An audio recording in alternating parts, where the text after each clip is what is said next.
छम्मक छल्लो, क्या नाम है तेरा? मुमताज। आहा, चल ताजमहल बनाते हैं। रोकड़ा है? कितनी लेगी? 3000। 3000 तो बहुत है रे। अबे झंडू, ताजमहल बनाने की बात करता है और तेरे पास 3000 भी नहीं है। चल निकल यहाँ से। अरे नाराज क्यों हो रही है? चल 1000 देता हूँ। मैं क्या तुझे 1000 वाली लगती हूँ? एक बार सही से देख तो मुझे। 3000 लेती हूँ, लेकिन मजा 30,000 का देती हूँ। तो 1000 लेके 10,000 का मजा देना, मुझे चलेगा। अबे झुमरू, निकल यहाँ से। बड़ा आया, 1000 रुपए में ताजमहल बनाएगा। जा यहाँ से।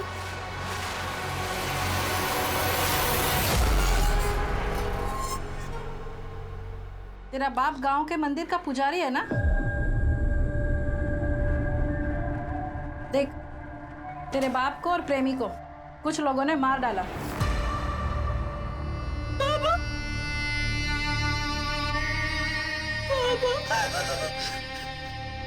देख, तेरे जैसी अनाथ नौजवान लड़की को दुनिया वाले नोच खाएंगे। खुद से धंधे पे बैठ जा और रुआब से कमा, और मर्दों को अपनी उंगली पे नचा। नहीं, मैं मर जाऊंगी। मेरे गंदा काम कभी भी नहीं करूंगी। तेरे जैसी मना करने वाली लड़कियों को जिंदा गड्ढों में गाड़ देते और पुलिस को कंकाल तक नहीं मिलता। सोच ले।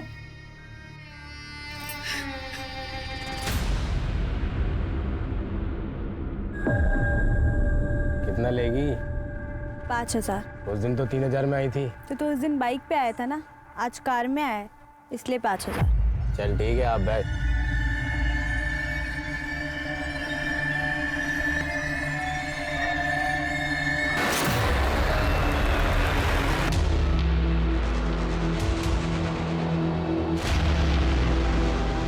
कितना छापा? 5000 पे गई थी, लेकिन इतना खुश कर दिया कि 7000 ले आई। ए जुग जुग जियो मेरी बच्ची, बड़ा अच्छा हुनर पाया है तूने।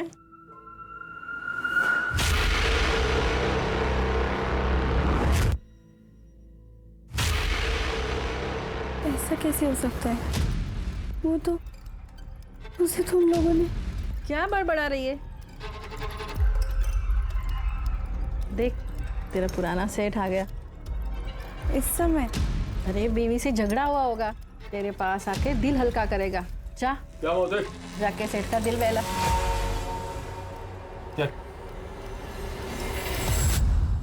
अगर किसी की पत्नी गायब हो जाती है, गुम हो जाती है, तो जमीन आसमान एक कर देता है। पर तुमने तो कोई खास खोजबीन भी नहीं की अपनी पत्नी की। सर अब क्या बताऊं, मेरी पत्नी खोई नहीं है, वो किसी के साथ भाग गई है सर।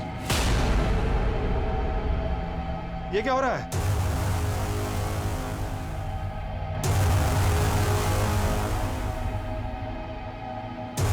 पूजा, ये क्या हो रहा था? पूजा, पूजा गलत है ये। तुम मेरी बीवी हो, मेरे बच्चे की माँ हो। बस मामा, और नहीं, मुझे बहुत नींद आ रही, मैं सोने जा रहा हूँ। गुड नाइट पापा। गुड नाइट मामा। तुम भी खा लो। पूजा, जो कुछ भी हुआ है मैं उसे भूलने के लिए तैयार हूं। बस तुम अजय से मिलना जुलना बंद कर दो। पूजा, मैं तुमसे बात कर रहा हूं। तुम देखो, हम लोग एक नई शुरुआत करते हैं, दूसरे शहर में जाकर रहते हैं। पूजा, मैंने उन्हें समझाने की बहुत कोशिश की, लेकिन वो नहीं मानी। अंत में एक लेटर लिखकर घर के सारे गहने लेकर वो अजय के साथ भाग गई। वो लेटर है आपके पास? लेटर तो जला डाला है सर। जब पूजा गायब हुई तब चिंटू कहाँ था? अपने मामा के यहाँ था सर। समझिए, चिंटू को मामा के यहाँ भेजा, फिर पूजा और उसके प्रेमी को मार दिया और दोनों को अपने ही घर में दफन कर दिया। उसके बाद पूजा के गायब होने का नाटक और फिर बिना नोटिस दिए घर छोड़कर शहर छोड़कर चले गए। उस घर में मिले दोनों कंकाल पूजा और उसके प्रेमी अजय के ही हैं, है ना? सर मैंने उन्हें नहीं मारा है और ना ही उन्हें दफनाया है। अभी भी टाइम है, सच सच बता दे। सर मैं सच कह रहा हूं, मैंने कुछ नहीं किया, किसी को नहीं मारा है मैंने।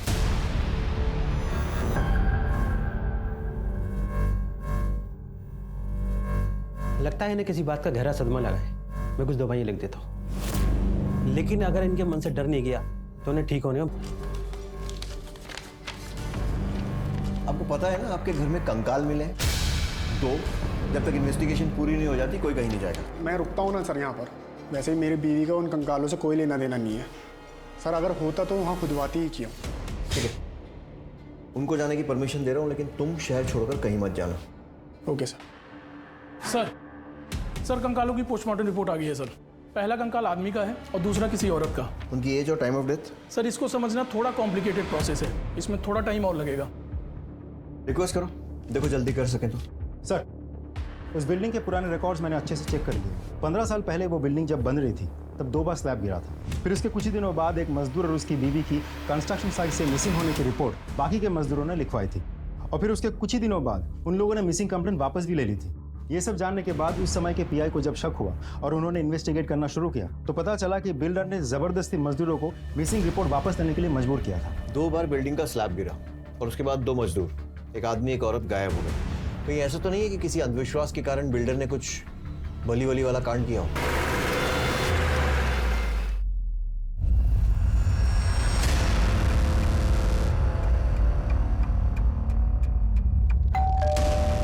नालंदा सोसाइटी, वो बिल्डिंग आपने ही बनवाई थी ना?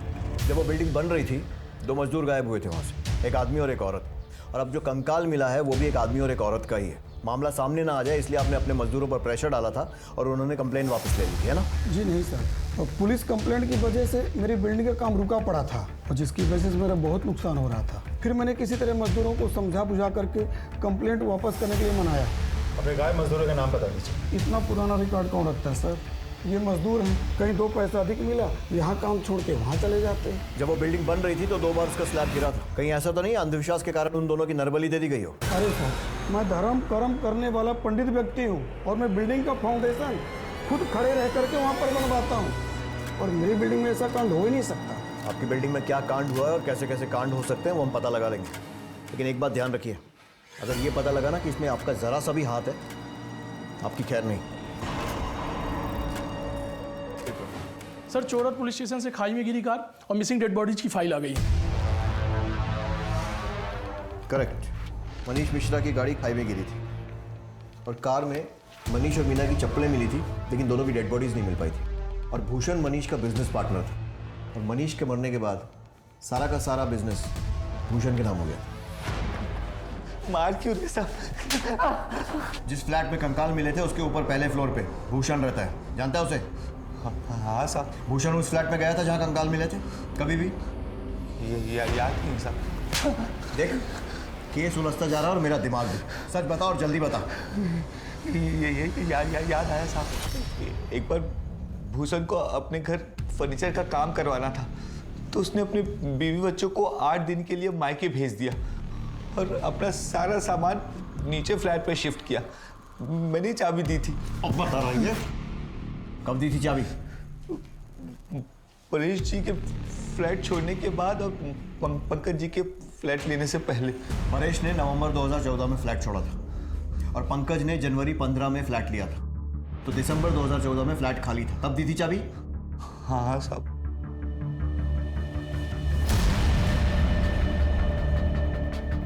मनीष और मीना मिश्रा की गाड़ी भी दिसंबर 2014 में ही खाई में गिरी थी। टाइम तो मैच हो रहा है। सर, हो सकता है भूषण ने ही मनीष और उसकी बीवी को मार के उस फ्लैट में दफना दिया। भूषण को लेकर आओ।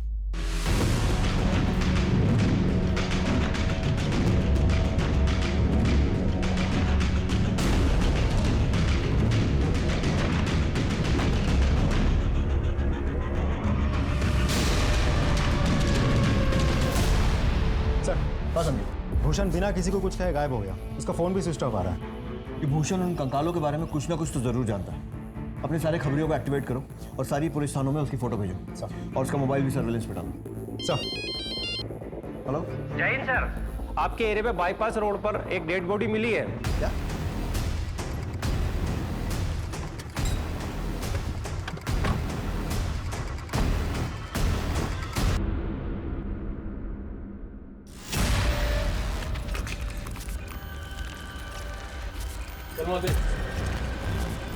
अच्छा मौसी, एक काम था।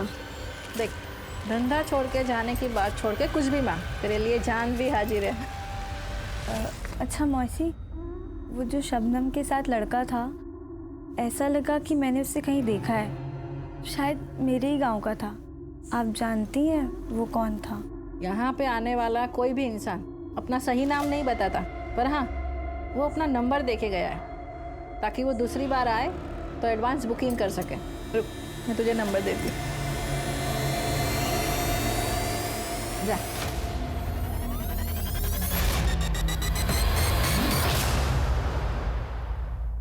हेलो सुनील। रचना। सुनील, तुम जिंदा हो? मुझे लगा तुम्हें तो डकैतों ने। मुझे तुम्हारे प्यार और दुआओं ने बचा लिया रचना। तुम कहाँ हो सुनील? मैं तुमसे मिलना चाहती हूँ। मैं भी तुमसे मिलना चाहता हूँ, तुम जल्दी आ जाओ, मैं तुम्हें अभी एड्रेस मैसेज कर रहा हूँ। हो गई बात तेरे गांव वाले से? कमलेश का मोबाइल लोकेशन इसी एरिया में नजर आ रहा है। बॉडी तो बहुत बुरी तरह से जल चुकी है। ये तो गौरव।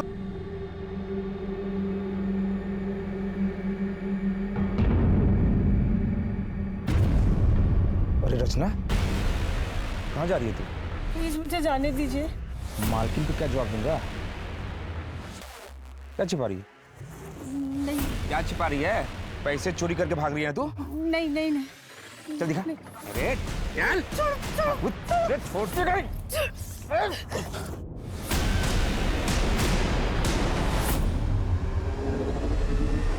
ये चोरी करके भाग रही है।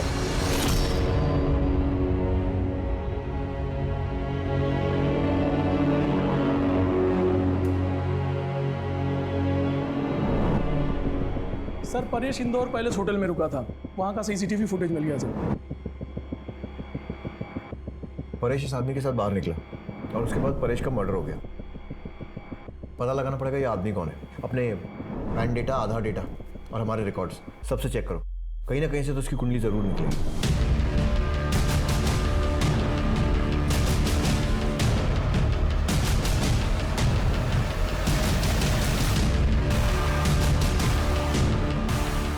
पहचानते हो? हाँ सर, ये तो कमलेश है। कहाँ रहता है ये कमलेश? यही पुरानी मंदिर के पीछे वाली गली में।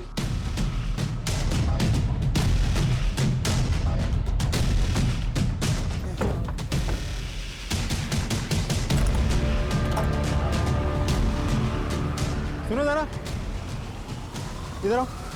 जी, कमलेश इधर रहता है? हाँ। घर पे तो ताला लगा हुआ है, कहाँ गया वो? नहीं पता। नंबर है उसका? हाँ सर। नंबर ले लो। Okay sir. हाँ संदीप। सर, कमलेश तो गायब है, उसके घर पे ताला लगा हुआ है, लेकिन उसका नंबर हाथ लग गया। उसका फोन सर्वेलेंस पे डालो और ट्रैक करने की कोशिश करो। सर। हाँ संदीप। कमलेश का नंबर ट्रैकिंग पे डाल दिया है। कंट्रोल रूम बहुत जल्द उसका लाइव लोकेशन हमें अपडेट करेगा। काफी टाइम लग रहा है, लेकिन सर भूषण को ट्रैक कर लिया, हमारी टीम उसे पकड़ के लेके आती होगी। बिना किसी को बताया गायब, किस बात का डर था? हमारी पूछताछ का? मैंने लोन लिया था और साहूकार मुझे परेशान कर रहे थे, तो मैं अपने दोस्त के घर चला गया था और सर मैंने अपना फ़ोन बंद कर लिया था। मैंने सोचा सर सब कुछ ठीक होगा और पैसों की जुगाड़ होगी तो मैं वापस आ जाऊंगा। दिसंबर 2014 में तेरे पार्टनर मनीष की गाड़ी खाई में गिरी, लेकिन उसकी और उसकी बीवी की डेड बॉडी नहीं मिली, सिर्फ कार मिली। और दिसंबर 2014 में ही तूने अपने बीवी बच्चों को बाहर भेजकर फर्नीचर बनाने के बहाने अपना सारा सामान नीचे वाले फ्लैट में शिफ्ट किया। तूने मनीष और मीना को मारा और उसके बाद उन्हें उस फ्लैट में दफनाया। देखिए सर, मैं आपसे बोल चुका हूँ, ना मैंने मनीष को मारा और ना ही मैंने मीना को मारा सर। सर मेरी बात सुनिए सर, एक बात बताइए, मैं आपसे क्यों झूठ बोलूंगा? सर मैं सच बोल रहा हूँ, मैंने मनीष मीना को नहीं मारा और ना ही मैंने उस फ्लैट में उनको दफनाया। मेरी बात पे यकीन कीजिए सर, प्लीज। सर, कमलेश का नंबर ट्रैक हो गया।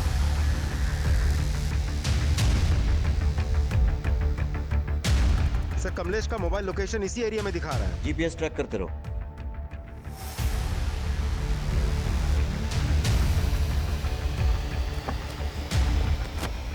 सर लोकेशन तो यहीं कहीं दिखा रहा है। आसपास तलाशी लो। एक काम करो, इसका नंबर डायल करो। सर। और कमलेश का फोन गौरव की बॉडी के पास मिलना। यही कमलेश परेश के साथ होटल में दिखाई दिया था। इसके बाद परेश का मर्डर हो गया था। पता लगाना पड़ेगा ये कमलेश है कौन, और ये भी कि इन तीनों को मारने वाला अलग अलग लोग हैं या फिर ये तीनों केस एक दूसरे से जुड़े हैं और हत्यारा कोई एक ही है। सर हो सकता है गौरव और कमलेश की लाइफ से हमें कोई सुराग मिल जाए। इन दोनों के फोटो सारे पुलिस स्टेशन में सर्कुलेट करवाओ और डिटेल्स निकालो। पहले परेश और उसके बाद गौरव की हत्या ने एक नया सवाल खड़ा कर दिया था कि क्या कंकालों से जुड़ा कोई शख्स इन दोनों की हत्या का जिम्मेदार है, और अगर है तो उसकी वजह क्या है? गौरव की किसी से कोई दुश्मनी थी या फिर किसी ने कोई धमकी वगैरह दी हो? वो एक दिन अचानक मार्केट से घबराए हुए घर आए थे। क्या हो गया? आप इतने परेशान क्यों लग रहे हैं? नहीं नहीं कुछ नहीं। मैंने पूछा भी था, लेकिन उन्होंने कुछ जवाब नहीं दिया। उनकी फैमिली में और कौन कौन है? कोई नहीं है सर, वो अनाथ थे। बचपन में ही उनके माता पिता का स्वर्गवास हो गया था। उन्होंने बोला था कि किसी अनाथ आश्रम में वो पले बड़े हैं। उस अनाथ आश्रम का नाम मालूम है आपको? नहीं पता सर। देखिए, गौरव की बॉडी हम आपको पोस्टमार्टम के बाद ही दे पाएंगे। अभी आप जा सकते हैं। पता करो कि गौरव कौन से अनाथ आश्रम में था, क्योंकि अगर वो वहां था तो गवर्नमेंट एजेंसीज के पास उसके सारे रिकॉर्ड्स हैं। हेलो, क्या? ठीक सर, एक इंटरेस्टिंग इंफॉर्मेशन हाथ लगी है।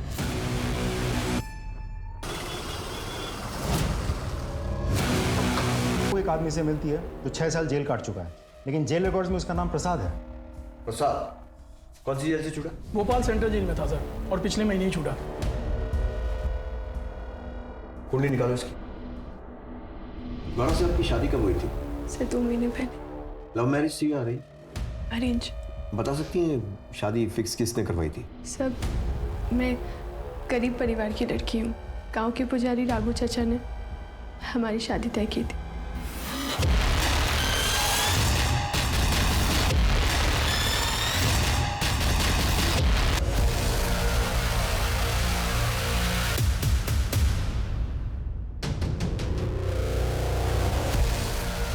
चलिए चलिए चल शुरू हो जाए। बताता हूँ सर, बताता हूँ सर। मेरे और मेरे पिता की मंदिर की संपत्ति पर काफ़ी सालों से नज़र थी। मेरे ताऊ और उनकी बेटी हमारे रास्ते का रोड़ा बनी हुई थी। रचना को ठिकाने का लगाने के लिए मेरे पिता ने उसके बालों में जटा बनाई और मंदिर की पुजारन बनने के बजाय उसे दासी बनने पर मजबूर किया। रचना अपने प्रेमी सुनील के साथ डकैतों का बहाना करके गांव से भाग जाना चाहती थी। वो सुनील मेरा पालतू था, उसने मुझे पूरा प्लान बता दिया। फिर मैंने नहले पे धैला फेंका सर। मैंने असली डकैतों से रचना को किडनैप करवाया और उसके बाप की हत्या कर दी। तो मंदिर पे अपना अधिकार बना लिया। इसके एवज में सुनील ने मुझसे मंदिर की मूर्ति मांगी। मैंने सोचा कि ये पीतल की पुरानी मूर्ति में रखा ही क्या है, और मैंने दे दी उसको। फिर एक दिन मुझे सुनील का फ़ोन आया और उसने मुझे बताया कि रचना जिंदा है, और तब तक मुझे पता चल चुका था कि मूर्ति बहुत कीमती है। तो मैंने सोचा कि शहर जाके रचना को ख़त्म भी कर दूंगा और सुनील से अपनी मूर्ति भी वापस ले लूँगा। वहाँ शहर में सुनील परेश शाह के घर में नौकर था। घर में कोई नहीं था और वहाँ पे टाइल्स का काम चल रहा था, और सुनील ने रचना को फ़ोन करके बुलाया और मुझे सौंप दिया।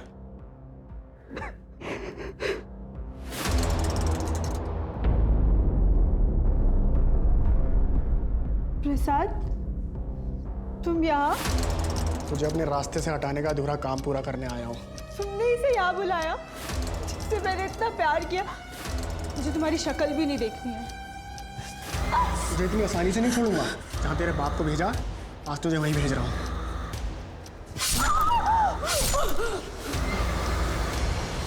मैंने उसका वहीं काम तमाम कर दिया। सुनील से जब मैंने अपनी मूर्ति वापस मांगी तो वो मुकर गया।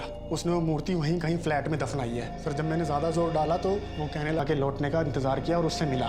उसको ये बोला कि मैं सुनील का बड़ा भाई हूँ और सुनील बहुत ज़्यादा बीमार हो गया तो मैं उसे गांव ले जाने के लिए वापस आया हूँ। मैं वहाँ से तुरंत निकल गया, ये सोच के गया कि इस घर को या तो मैं किराए पे लूँगा या फिर खरीद लूँगा, जिससे कि मूर्ति मेरे हाथ में आ जाए। परेश और कमलेश को कैसे मारा? सर सुनील ने मुझे बताया था कि उसका मालिक परेश शाह हर साल 2 बार तीर्थ यात्रा पर जाता है। तो सर उसकी गैर मौजूदगी में मैं चोरी छुपे उसके फ्लैट में घुसा और मूर्ति खोजने लगा। कौन है?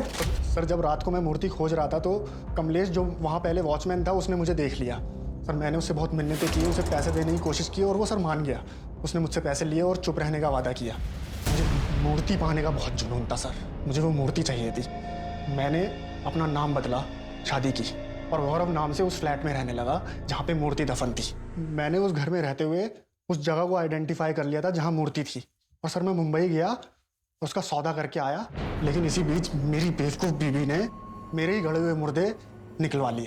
इसी बीच आपने परेश शाह को पूछताछ के लिए बुलाया और परेश को वो कमलेश उसका पुराना वॉचमैन भी मिला और उसने उसको सब कुछ बताया कि मैं उस फ्लैट में घुसा था चोरी छुपे।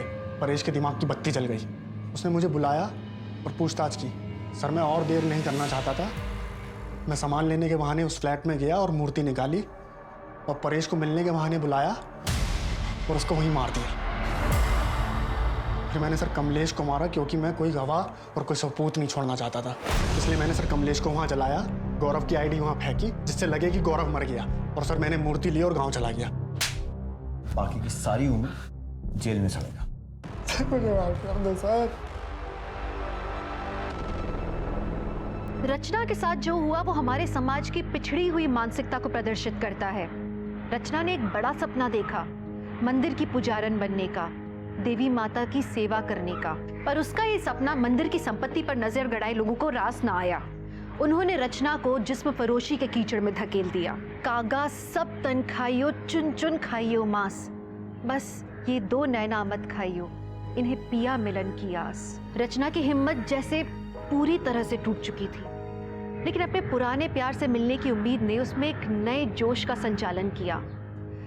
जिसमें फरोशी के धंधे से छुटकारा पाकर पहुंच गई सुनीता अपने सुनील के पास। लेकिन प्यार के नाम पर उसे सुनील से क्या मिला? सिर्फ धोखा। सोचिए, अगर रचना और उसके पिता सतर्क होते तो उसके चाचा और चचेरे भाई मंदिर को हथियाने में कभी सफल नहीं हो पाते। उनका व्यवहार दस्तक था आने वाले संकट का। रचना अगर आंख मूंद कर सुनील से प्यार न करती तो उसे कभी धोखा नहीं मिलता। वहीं परेश को भी खतरे की दस्तक मिली थी जब उन्हें कमलेश ने गौरव के बारे में बताया था। अगर वो लालच न करके सीधे पुलिस के पास जाते तो आज वो जिंदा होते। तो चलिए, मैं दिव्यांका त्रिपाठी दहिया अब लेती हूँ आपसे विदा। कल फिर मिलूंगी आपसे एक नए केस के साथ। देखते रहिए क्राइम पेट्रोल, सतर्क, विमेन अगेंस्ट क्राइम। एक औरत पे वार, अब हर औरत का भार। मतलब इस घर में आप कभी रहे नहीं? नहीं, जब नया मकान खरीदा था तब कुछ महीने रहा था। उसके बाद जॉइंट फैमिली थी, घर छोटा पड़ने लगा। उसके बाद हम बड़े घर में चले गए। तब से इस घर में किराएदारी रह रहे हैं। उन सारे किराएदारों के नाम और पते दे दीजिए। पुराने किराएदारों के नाम और नंबर कौन रखता है? अच्छा, जब आप उस घर में रह रहे थे तब किसी से कोई दुश्मनी या फिर कोई झगड़ा हुआ था? नहीं।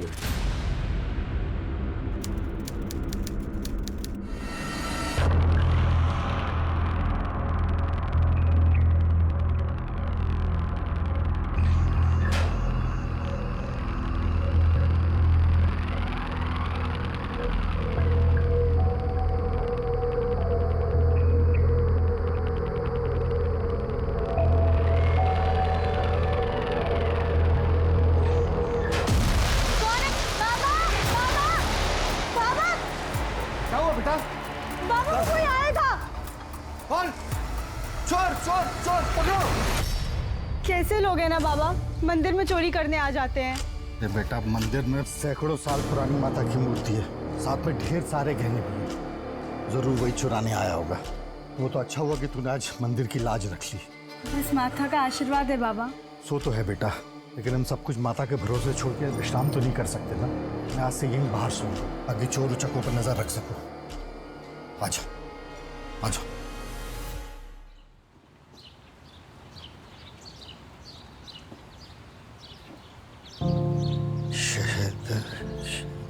बेटा, शहद देखा क्या?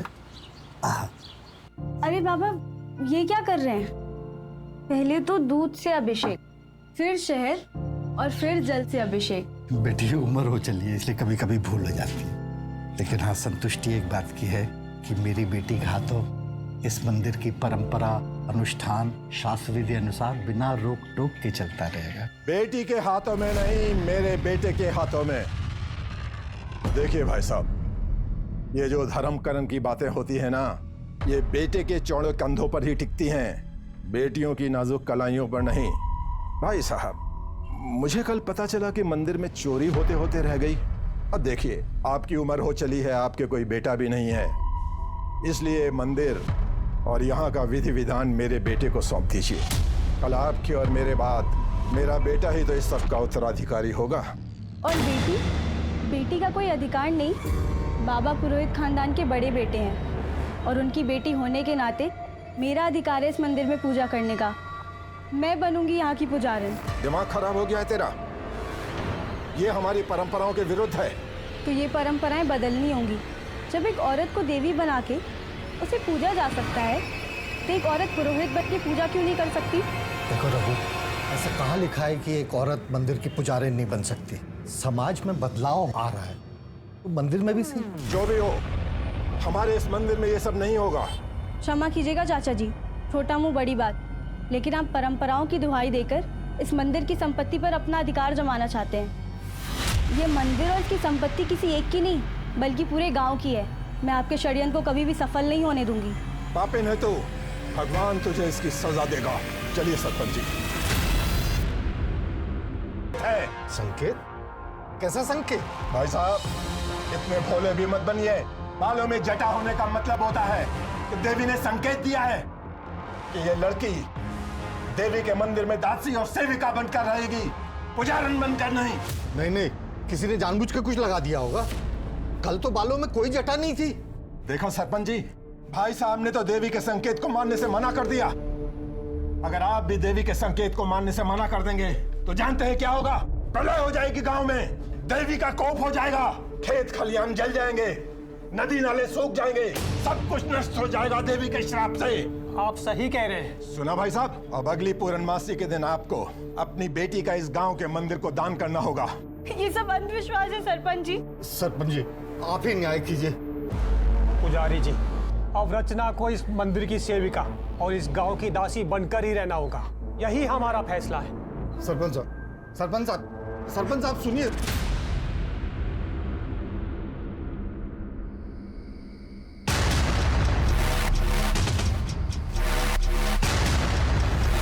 रिहायशी इलाके के घर में मिले कंकालों का इनसे क्या संबंध था?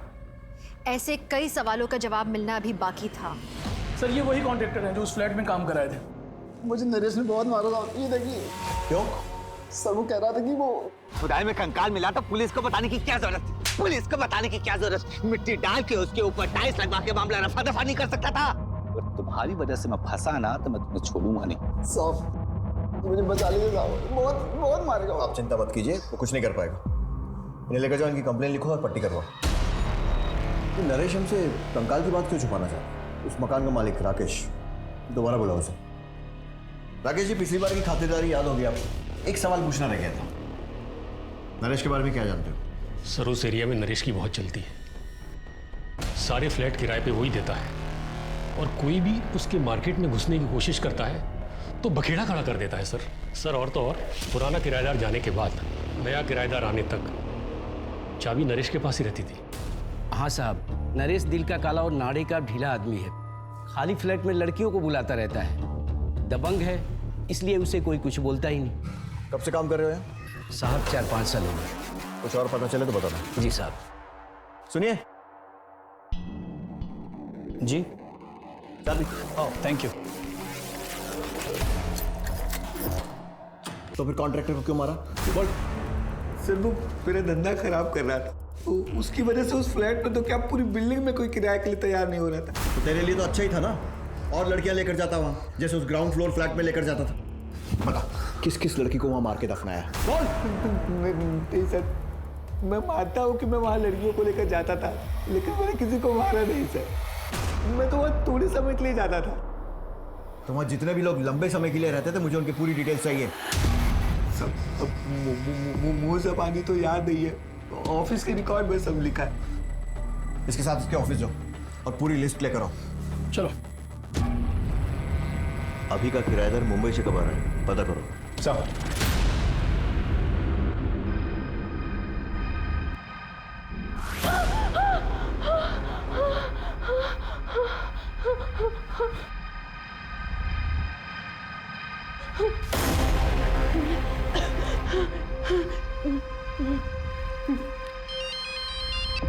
हेलो।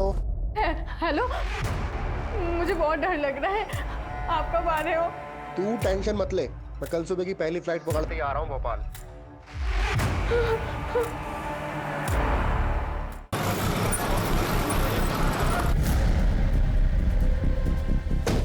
सर, नरेश से किराएदारों की सारी डिटेल्स मिल गई है। उस फ्लैट में गौरव और सुनीता सब